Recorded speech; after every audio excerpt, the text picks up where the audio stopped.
लोगों की आस्था से जुड़ा हुआ एक मुद्दा जिसका अब अच्छा खासा राजनीतिकरण हो चुका है। राम मंदिर ट्रस्ट पर उठे सवालों ने कहीं ना कहीं विपक्षी दलों को सरकार और राम मंदिर ट्रस्ट पर सवाल उठाने का मौका दे दिया है, निशाना साधने का मौका दे दिया है और इन सभी सवालों के घेरे में आ गए हैं चंपत राय। एक बैठक है राम मंदिर ट्रस्ट के बड़े पदाधिकारियों की और उस बैठक में कई बड़े मुद्दों पर चर्चा होगी और इसके साथ साथ कई लोगों के भविष्य को लेकर भी चर्चाएं हो सकती हैं, खासकर चंपत राय। प्रिया, सबसे बड़ा सवाल यही उठता है कि आखिरकार चंपत राय का क्या होगा, क्योंकि अगर उनसे इस्तीफा मांगा जाता है तो क्या उनसे सिर्फ महासचिव पद से इस्तीफा मांगा जाएगा या फिर उन्हें ट्रस्ट से बाहर कर दिया जाएगा। ये कई बड़े सवाल इस वक्त उठने लगे हैं और ये सवाल इसलिए क्योंकि कल एक बड़ी बैठक है ट्रस्ट के पदाधिकारियों की और उस बैठक में क्या होगा इसी पर सबकी निगाहें टिकी रहेंगी। जाहिर तौर पर है, क्योंकि जब हम बैठक को देखते हैं तो मुझे ऐसा लगता है कि ये पहली बार ऐसा होगा। स्टार्टिंग फरवरी 5 या 6 फरवरी की वो तारीख थी 2020 की, जब इस ट्रस्ट को बनाया गया। उसके बाद से तमाम बैठकें शुरू हुई, बैठकों का सिलसिला हुआ और हमेशा चंपत राय ही उसको लीड करते आए हैं। लेकिन ये पहली बार ऐसा है जब वो इसको लीड नहीं करेंगे। वजह उसकी ये क्योंकि उन्होंने इस्तीफा दे दिया है। अब आते हैं कि इन पूरी बैठकों का जो पूरा एक कहेंगे ना करण है, ये कैसे होगा। तो कल ये जो बैठक हो रही है ये बहुत इंपॉर्टेंट है, बहुत जरूरी है, खासकर दो लोगों के लिए, चंपत राय और अनिल मिश्रा। हाँ, जरूरी इसलिए है क्योंकि एक नियम कानून कायदा होता है कि आप इस्तीफा 1 महीने पहले देंगे, पहली चीज। दूसरी ये कि लिखित नोटिस आप जारी करेंगे उस ट्रस्ट को। भाई वो ट्रस्ट है, वो ऐसा नहीं है कि हमारी आपके घर की कोई जिम्मेदारी हमने उठाई और हमने छोड़ दी उसको। तो उसके लिए आपको लिखित इस्तीफा देना होता है, जो कि मुझे लगता है कि उन्होंने नहीं किया। अब इस्तीफे को लेकर के कयास ये लगाए जा रहे हैं कि ये जो 15 लोगों की बैठक है, इनमें से अगर मैं सही हूं तो 8 से 8 लोग जो है वो वोट करेंगे। वोट में क्या होता है, एक नियम कानून होता है कि 2/3 वोट जो है वो जरूरी होता है। अब यहाँ पर चंपत राय और अनिल मिश्रा, जो कि चंपत राय को अगर छोड़ दें, अनिल मिश्रा को अगर देखें, उनके पास तो कोई पद नहीं है, ट्रस्ट कोई में पद नहीं है, वो सिर्फ सदस्य थे उसके। लेकिन सदस्य के बाद भी उनके पास असीमित शक्तियां थी। असीमित शक्तियां इसलिए यानी कह सकते हैं राम मंदिर ट्रस्ट में वो हाँ, चंपत राय के बाद नंबर 2 थे। हाँ, और उनके चंपत राय के बाद जिसकी सबसे ज्यादा चलती थी वो अनिल मिश्रा ही थे। उनको अब कयास क्या, सबसे पहले हम आपको बता दें कि कल 3 बजे का वो टाइम होगा, वो समय होगा अयोध्या में, जब मणि रामदास छावनी में ये बैठक होगी और उसके बाद से इसमें 15 लोग रहेंगे। 15 लोगों का जो 15 लोगों की टीम होती है, 15 नाम थे, लेकिन यहाँ पर 14 ही लोग रहेंगे। उसकी वजह ये क्योंकि राजा अयोध्या सिंह जो थे उनका निधन हो गया, उनकी मृत्यु हो गई। तो 14 लोगों की ये बैठक होगी। अब बैठक में सबकी नजरें किस बात पर टिकी हुई हैं। इस बैठक में 8 लोगों के पास अधिकार है वोट देने का। उसको थोड़ा सा सिलसिलेवार तरीके से समझ लेते हैं, कैसे वोट देने का अधिकार है, क्योंकि वो सदस्य जितने भी हैं वो अधिकार उनके पास ही है। अब 3-4 बाकी के नाम जो है वो कौन से हैं जो वोट नहीं देंगे। इसमें सबसे पहले जो है वो महंत नृत्य गोपाल दास का है, अध्यक्ष है। अस्वस्थ थे, वो लखनऊ में अभी तक भर्ती थे, लेकिन कहा जा रहा है कि वो जो है ऑनलाइन भी उसमें शामिल हो सकते हैं। ये कल की बात होगी, देखने की बात होगी, शामिल होते हैं या नहीं होते हैं वो कल देखा जाएगा। उसके बाद आते हैं चंपत राय, जो महासचिव के पद पे थे, जिनका इस्तीफा हो चुका है। और गोविंद देवगिरी है, कोषाध्यक्ष है, ये भी वोट देंगे। गौर करने की बात है। इसी के साथ अनिल मिश्रा सदस्य थे, असीमित शक्तियां थी, लेकिन इस्तीफा दे चुके हैं। तो वोट इन्हीं दोनों लोगों के नाम पे, जो कहते नहीं सेंटर ऑफ कम्युनिकेशन है, वो सिर्फ ये 2 लोग हैं।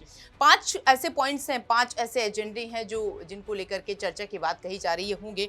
और इसके बाद आते हैं कि पराशरण संस्थापक थे, सदस्य के, वोट ये भी देंगे। स्वामी वासुदेवानंद सरस्वती हैं, सदस्य थे, वोट देंगे। इसी के साथ स्वामी विश्व प्रसन्न तीर्थ महाराज थे, ये भी सदस्य हैं, वोट ये भी देंगे। युग पुरुष परमानंद गिरी हैं, ये भी वोट देंगे। कृष्ण मोहन सदस्य हैं, इनके पास भी अधिकार है वोट देने का। और महंत दिनेंद्र दास हैं, सदस्य के तौर पर हैं, इनको भी अधिकार है वोट देने का। यानी कि अब जब हम आते हैं उन 2/3 में, तो ये 8 लोगों के नामों में 8 ऐसे लोग हैं जो सदस्य के तौर पर वहां पर अपने पद को लिए हुए हैं। इनके पास अधिकार है, ये वोट देंगे। 2/3 की जब हम बात करते हैं तो 6 नाम है जिनके पास ये अधिकार है कि चंपत राय और अनिल मिश्रा जो हैं, इनका इस्तीफा स्वीकार किया जाता है या नहीं। इन सभी के पास जो है अगर प्रिया, सवाल यहाँ ये उठता है कि अगर चंपत राय का इस्तीफा स्वीकार कर लिया जाता है तो चंपत राय का महासचिव पद से हटना हाँ। और उनको ट्रस्ट से बाहर कर देना, ये दो अलग अलग चीजें हैं। हाँ। क्या उसके बावजूद भी वो ट्रस्ट का या ट्रस्ट का हिस्सा रहेंगे, ये बड़ा सवाल है, अगर उन्हें महासचिव पद से इस्तीफा उनका स्वीकार भी कर लिया जाता है। देखिए यहाँ पर अब इसका जवाब तो ऐसा होगा, कल जब 3 बजे सारी चीजें क्लियर हो जाएंगी। दो चीजें, एक तो अगर इस्तीफा स्वीकार हो जाता है तब आते हैं। अगर किसी का भी इस्तीफा, एक नॉर्मल कोई टीम है उसमें किसी व्यक्ति का इस्तीफा स्वीकार हो जाता है तो जाहिर सी बात है वो टीम से बाहर हो जाएगा। अब उसके बाद ये 3 से 4 स्थान ऐसे हैं जो रिक्त हो जाएंगे, तो इसके पास, ट्रस्ट के पास ये अधिकार है कि वो बाकी लोगों को या बाहरी किसी और को उस रिक्त जो स्थान है वहां पर रख सकता है। और इस बीच प्रिया एक चीज और जो निकल के सामने आती है वो ये कि एक सीईओ की नियुक्ति हो सकती है। हाँ, अगर सीईओ की नियुक्ति होती है तो उसके पास क्या क्या शक्तियां होंगी, ये भी एक बड़ा सवाल उठकर फिर सामने आता है ट्रस्ट की तरफ से। आएंगे, हम इस पे आएंगे, लेकिन सबसे पहले ये क्लियर कर ले कि वो जो इस्तीफे की बात हो रही है, अगर वो बाहर हो जाते हैं, उनका इस्तीफा ये 2/3 वाले पूरे मामले को लेकर के स्वीकार हो जाता है, बाहर हो जाते हैं, तो दूसरे जो व्यक्ति हैं उनको वहां पर ट्रस्ट ला सकता है। उसके लिए नियम कानून कायदा क्या है, कैसे, मतलब किसी और को सिर्फ एक सिंपल सा नियम है कि उसको जानकारी होनी चाहिए, पढ़ा लिखा व्यक्ति होना चाहिए और इसी के साथ वो हिंदू होना चाहिए। ये एक सिंपल सा नियम है। कोई और ना, इस रेस में कई नाम है हाँ, भी। हाँ। इस रेस में विश्व हिंदू परिषद के महामंत्री बजरंग लाल बागड़ा, उनका नाम बहुत आगे चल रहा है इस रेस में कि अगर चंपत राय का इस्तीफा मंजूर कर लिया जाता है तो शायद वो इस रेस में आगे रह सकते हैं। हाँ, जाहिर तौर पर है, क्योंकि ऐसे लोगों को कहीं ना कहीं विश्व हिंदू परिषद या संगठन ऐसे लोगों को, संघ ऐसे लोगों को लाने और की आरएसएस कोशिश- की तरफ से भी कई नाम इसमें हाँ, रेस में आगे चल रहे हैं। हाँ, ऐसे लोगों के नाम को लाया जाता है रेस में, उन लोगों के नाम को रखा जाता है जो कहीं ना कहीं मंदिर से जुड़े हों और एक कहते नहीं है कि अच्छी उनकी एक छवि हो, उस तौर पर लोगों का नाम लाया जा सकता है। उन टीमों पे वापस आते हैं, वो जो मैं बात कर रही थी कि अभी जो लोगों की टीम है, 14 लोगों की टीम है, वोट देने का जिक्र हो चुका कि इतने इतने व्यक्ति हैं, फला व्यक्ति हैं, वो वोट देंगे। इसके बाद आते हैं प्रशांत लोखंडे, एक आईएएस है, केंद्र सरकार का प्रतिनिधि करते हैं, इनकी मौजूदगी वहां पर होगी, लेकिन ये वोट नहीं देंगे क्योंकि ये केंद्र सरकार में आते हैं, आईएएस हैं। और इसी के साथ संजय प्रसाद है, आईएएस भी हैं, प्रमुख सचिव हैं और यूपी सरकार के कोटे से आते हैं, उत्तर प्रदेश सरकार, योगी सरकार के। शशांक त्रिपाठी हैं, ये आईएएस हैं, ये अधिकारी हैं, जिलाधिकारी हैं अयोध्या के, वोट ये भी नहीं देंगे। नृपेंद्र मिश्रा है जो राम मंदिर निर्माण समिति के अध्यक्ष के तौर पर हैं, ये वोट देंगे। अब इस्तीफा मैंने आपको बताई दिया कि 6 ऐसे वोट हैं जो जरूरी है, जो ये निर्णय करेंगे कि इस्तीफा इनका जो है वो स्वीकार किया जाएगा या अस्वीकार किया जाएगा। इसके बाद इसकी सवाल ये भी यहाँ पर आता है कि ये जो बैठक बुलाई गई है, ये कौन कौन से ऐसे मुद्दे होंगे, कौन कौन से एजेंडे होंगे जिन पे ये बातचीत की जाएगी, चर्चा की जाएगी। तो जब एक विज्ञप्ति जारी की गई, या फिर कहेंगे जब एक नोट, हाँ, प्रेस रिलीज जारी किया गया, एक विज्ञप्ति जब जारी की गई, तो उसमें 5 एजेंडे ऐसे हैं जिनका जिक्र वहां पर किया गया और ये कहा गया कि जब हम बैठक करेंगे सोमवार को, जब ये बैठक होगी, तो इसमें 5 मुद्दों को लेकर के बातचीत की जाएगी, उस पर चर्चा की जाएगी और ये बहुत जरूरी है। आप ऑनलाइन भी वहां पर उस बैठक में जुड़ सकते हैं जो वहां के सदस्य हैं जिनको इसमें शामिल होना है। उसमें सबसे पहला मुद्दा आप देखिए, आप अंदाजा लगाइए कि किस कदर जो है ये जरूरी है बैठक। चंपत राय और अनिल मिश्रा के जो इस्तीफा है उसको स्वीकार करने का ये सबसे पहला मुद्दा है। उस विज्ञप्ति जो है उसमें अगर आप देखेंगे तो आपको नजर आएगा कि सबसे पहले मुद्दे को इसी को ही रखा गया है। इसके बाद आते हैं दान पात्र चढ़ावा जो चोरी हुआ, उसमें जो एसआईटी की टीम गठित हुई और उस पर जो रिपोर्ट सामने आई, एसआईटी की टीम ने जो रिपोर्ट सौंपी, उस पर एक विस्तृत चर्चा की जाएगी। चर्चा में बड़ा फैसला कहा जा सकता है कि लिया जा सकता है ट्रस्ट की ओर से बैठक में। उसके बाद आते हैं, तीसरा है श्रद्धालुओं की संख्या। देखिए राम मंदिर में आने वाले श्रद्धालुओं की संख्या को नियंत्रित किया जाए। अक्सर हमने ऐसे मौके देखे हैं, जाहिर तौर पर है। जब राम मंदिर में बहुत ज्यादा श्रद्धालुओं की भीड़ बढ़ जाती है, चाहे वो प्रयागराज से आने वाले श्रद्धालु हों, चाहे बनारस से आने वाले श्रद्धालु हों, जब वो वापस लौटते हुए आते तो राम मंदिर रामलला के दर्शन करते हुए निकलते बिल्कुल, हम लोगों ने देखा जब महाकुंभ चल रहा था तो आपने देखा था कि किस कदर जितने भी व्यक्ति यहाँ से जा रहे थे, जितने श्रद्धालु देश विदेश से आ रहे थे, वो सोच रहे थे कि हम यहाँ पर अगर महाकुंभ में स्नान हमने कर लिया तो हम एक बार चलते हैं रामलला का दर्शन कर लेते हैं। और उस टाइम पर रिकॉर्ड तोड़ भीड़ हुई थी। तो ऐसी कोई भविष्य में जिस तरीके से, अभी भी ये नहीं कहेंगे कि आज जो है जब ऐसा मामला सामने आया तो जो श्रद्धालु हैं उन्होंने वहां पे जाना बंद कर दिया, नहीं, वो अभी भी जा रहे हैं। उनकी आस्था अभी भी है। वो आपकी आस्था है कि आपने पैसे बिल्कुल। चोरी किए, आपके पास कहाँ गए, तो इसमें एक मुद्दा ये हो सकता है। ठीक है। और इसी में चौथे की अगर हम बात करते हैं, चूंकि तीसरा सबसे बड़ा मुद्दा है, श्रद्धालु जाते हैं तो उनको किसी भी तरीके की कोई समस्या ना हो, ये सबसे बड़ा सवाल है। वो सुचारू रूप से चलते रहें, वहाँ का नियम कानून व्यवस्था कैसे किसका दर है वो बहुत अच्छी तरीके से चलता रहे, इस पर जो है वो ट्रस्ट विचार करेगा। अब आते हैं कि आय और व्यय को लेकर के, क्योंकि वित्तीय वर्ष जैसे अमूमन हम लोग देखते हैं ना कि सरकार की तरफ से वित्तीय वर्ष 2025-26, 24-25 तो एक साल का एक टर्नओवर होता है।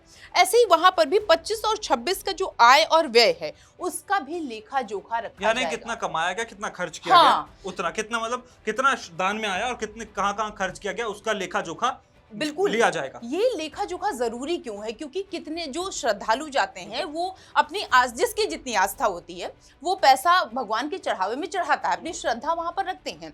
तो कितने पैसे आए, उसका खर्च कहाँ कहाँ हुआ, आप उसका पूरा लेखा जोखा ब्यौरा दीजिए, इस पर भी चर्चा होगी। उसके बाद प्रशासनिक और वित्तीय दृष्टिकोण भी इसमें बहुत ज्यादा इंपॉर्टेंट हो जाता है। प्रशासनिक इसलिए क्योंकि अयोध्या एक ऐसी जगह आज के टाइम पे या एक ऐसा धाम हो चुका है जहां पर यह कहा जा रहा है कि 24 घंटे 24x7 और 365 दिन वहां पर चप्पे चप्पे पर निगरानी जाती है। हम अयोध्या जा चुके हैं, जो लोग अयोध्या गए हैं, जो दूर से बैठ के भी देख रहे हैं, उनको इस बात का बहुत अच्छे से अंदेशा है कि अयोध्या में आप जाएंगी 100 मीटर की दूरी नहीं तय होगी, आपको एक पुलिसकर्मी मिलेगी। अगले 100 मीटर पे जाएंगे 2, 4, 10 वहां पर हमेशा तैनाती होती है। वहां पर अयोध्या में कभी रात ही नहीं होती, वो हमेशा अयोध्या जगमगाती रहती है। तो इसके लिए ये भी बहुत ज्यादा तो ये सारी इन बातों के अलावा इन सभी क्योंकि तो वो जो प्रेस रिलीज में कहा गया तो वो सारी बातें हैं। हाँ। लेकिन ऐसा तो नहीं है कि इन बातों के अलावा चर्चा नहीं की जाएगी उसमें, इन बातों के अलावा भी चर्चा की जाएगी। हाँ। जो अंदर खाने खबर निकल के आती है वो एक सीईओ की नियुक्ति करने की बातचीत चल रही है। अगर उस सीईओ की नियुक्ति हो जाती है तो उसके पास क्या शक्तियां रहेंगी और फिर महासचिव के पास क्या शक्तियां रहेंगी, क्या आपस में इनका टकराव भी देखने को मिलेगा। ये भी बहुत सारी अलग अलग खबरें निकल के सामने आती हैं। या फिर अगर इन दोनों का इस्तीफा हो जाता है, ये दोनों ट्रस्ट से बाहर हो जाते हैं तो इनके भविष्य पर क्या खतरा होगा, इनका भविष्य क्या रहने वाला है, उस बारे में भी चर्चा हो सकती है। तो मीटिंग पर तो कल सभी के नजर रहने वाले कि मीटिंग का आखिरकार निष्कर्ष निकल करके क्या सामने आएगा, चंपत राय का क्या होगा, सबके मन में बस यही एक सवाल जाहिर तौर पर है। इसका जवाब मुझे लगता है कि कल ही हम लोगों को मिल जाएगा।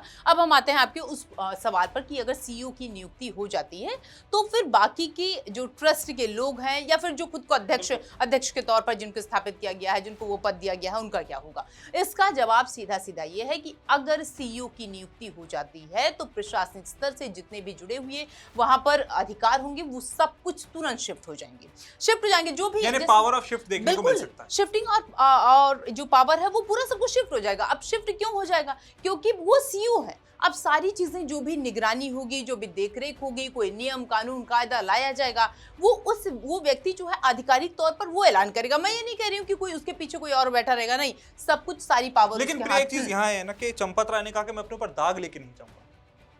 उन्होंने अपने बारे में एक बात कही कि मैं जाऊंगा लेकिन अपने ऊपर दाग लेके नहीं जाऊंगा, और फिर उसके बीच उनका इस्तीफा, और अगर कल इस्तीफा मंजूर हो जाता है तो फिर क्या होगा?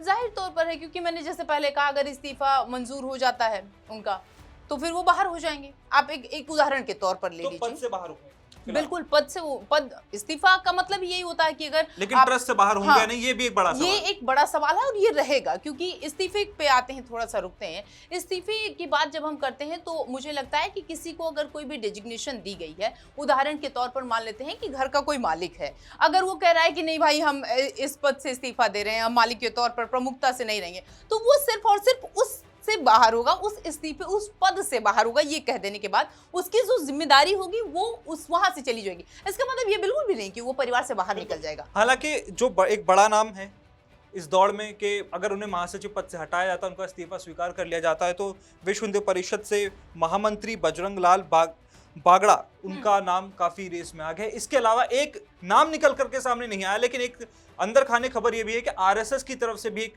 नाम सामने पेश किया गया है। और अगर आरएसएस का इन्वॉल्वमेंट भी बढ़ जाता है इसमें, तो फिर ट्रस्ट की रूपरेखा में बदलती हुई देखने को मिल सकती है। ऐसा कहा जा रहा है कि एक चार्टर्ड अकाउंटेंट हैं, अंदर खाने खबर है कि उनका नाम आगे रख दिया गया है कि आप महासचिव पद संभाले हाँ, आगे चलकर? ये जो बजरंग लाल बागड़ा है, ये नाम जैसा अभी आपने भी जिक्र किया, इनका नाम जो है वो सबसे आगे इस रेस में आगे चल रहा है। कहा जा रहा है कि ये जो है ये हो सकते हैं, आधिकारिक फैसला जो है वो कल ही निकलेगा। और ये प्रचारक के तौर पर भी सामने आए थे। हम लोगों ने देखा कि बहुत दिन से ये जुड़े भी हैं वहाँ से, अयोध्या में इनकी अच्छी खासी पकड़ भी है, चीज़ों को जानते भी हैं, समझते भी हैं। उसके बाद अगर पेशेवर तरीके से देखें तो ये चार्टेड अकाउंट हैं। और इसी के साथ एक चीज़ और अभी जो आपका जिक्र था कि ऐसे नाम जो हैं वो और भी एक दो नाम है वो आधिकारिक तौर पर, या फिर वो नाम तो भी सामने नहीं आए हैं कि कौन कौन से होने, क्योंकि रेस में आगे चलने का मतलब होता है कि आपके साथ 2-3 और लोग पीछे हैं। और जब ट्रस्ट की बात होती है या जब कोई व्यक्ति होते हैं तो वो आपको इसलिए उस रेस में आगे आपका नाम लाते हैं या आपका नाम 4 लोगों के सामने उनके जो सदस्य उनके सामने रखते हैं, इसलिए क्योंकि उनको ये उम्मीद होती है कि आप इन चीज़ों को बेहतर कर पाएंगे, यहाँ पर आपका बेहतर प्रदर्शन होगा और बाकी की जो चीज़ें भविष्य में होंगी वो सारी चीज़ें बहुत अच्छी होंगी और जो हो चुकी हैं, पास्ट में हो चुकी हैं, वैसी कोई चीज़ें दोहराई नहीं जाएंगी। तो यहाँ पर साफ तौर पर यही वजह है कि ये जो बजरंग लाल बागड़ा है, इनका नाम सबसे आगे चल रहा है। और एक चीज़ और यहाँ पर गौर करने की बात है कि मृत्युंजय, हम लोगों ने देखा कि जिस कदर चोरी हुई, वहाँ पर जो सीसीटीवी फुटेज सामने आए या जो पुलिस को बयान दिए गए हैं वहाँ के लोगों के हिसाब, लोगों ने बताया, बहुत ज्यादा चौंकाने वाला मामला है, बेहद चौंकाने वाला मामला। और सभी इस बात को कह रहे हैं कि आस्था का केंद्र है राम मंदिर, लोगों की आस्था, करोड़ों लोगों की आस्था वहां से जुड़ी हुई है। और जब आस्था पे चोट होती है तो हमने देखा है कि लोग टूट जाते हैं, क्योंकि लोगों ने वहां से लोग अपने आप को जुड़ा हुआ महसूस करते हैं। उत्तर प्रदेश ही नहीं बल्कि देश के कई हिस्सों से लोग वहां सिर्फ रामलला के दर्शन के लिए जाते हैं। और जब राम मंदिर बना तो हमने देखा कि भक्तों की कैसी भीड़ वहां उमड़ी, क्योंकि वो लोग वहां पे अपने ये कह लीजिए कि भगवान राम को बैठा हुआ देखना चाहते थे। सालों से लोगों ने इंतजार किया उस चीज के लिए, और फिर वहां पर इस तरीके की चीजें, वहां चोरी करना, ये तो कहीं ना कहीं लोगों के आस्था से खिलवाड़ ही है। जब मंदिर बना था तो कहा जाता था कि 500 सालों के बाद रामलला जो है वो टाट से ठाट में आए हैं। तो जब मंदिर बनी तो हर व्यक्ति यही चाह रहा था कि मैं उसकी एक झलक पाऊं। हर व्यक्ति की आस्था, वैसे भी अपने भगवान को लेकर के हर भक्त की आस्था होती है, लोग वहां पर जाते हैं, वो अपना चढ़ावा रखते हैं। लेकिन ये तो है, कहते नहीं है कि आपकी नीयत कितनी साफ है ये आप जानिए। जो बयान निकल के आए वो वाकई में सबको हैरान कर दे रहे हैं। और जब उन भक्तों के पास जो जाता है व्यक्ति, वहां पर भगवान का पूजा अर्चना करता है, दर्शन करने के लिए जाता है, और जिसके बाद जो होता है वो चढ़ाकर अपनी आस्था देकर के आता है। और उसके बाद जब ऐसी चीजें निकल के आई कि एक मानव दीवार आप समझ रहे हैं ना, कि जब वहां के लोग वो पैसे निकालते थे दान पात्र से, उसको लेकर के बाहर जाते थे, तो कैमरे के सामने वो कोई चीजें आए ना, इसलिए आगे से 2 व्यक्ति कैमरे के सामने खड़े हो जाते थे और उसके बाद पीछे से ये सारे कर्मकांड होते थे। बिल्कुल सोची समझी साजिश के तहत ये हुआ है। हालांकि कल की मीटिंग बहुत ज्यादा इंपॉर्टेंट है, कल की मीटिंग बहुत ज्यादा जरूरी है, और कल की बैठक में क्या कुछ निकल के आएगा इस पर सभी की नजर रहेगी, चाहे वो विपक्ष हो चाहे वो सत्ता पक्ष हो, क्योंकि कहीं ना कहीं चुनावों से भी ये मुद्दा जुड़ा हुआ है, राजनीति से भी जुड़ा हुआ है, और कई दलों ने राजनीतिकरण भी इसका करना शुरू कर दिया है। कल की बैठक में क्या कुछ निकल के आएगा वो भी हम आप तक पहुंचाएंगे। फिलहाल देखते रहिए आप राष्ट्रवाणी।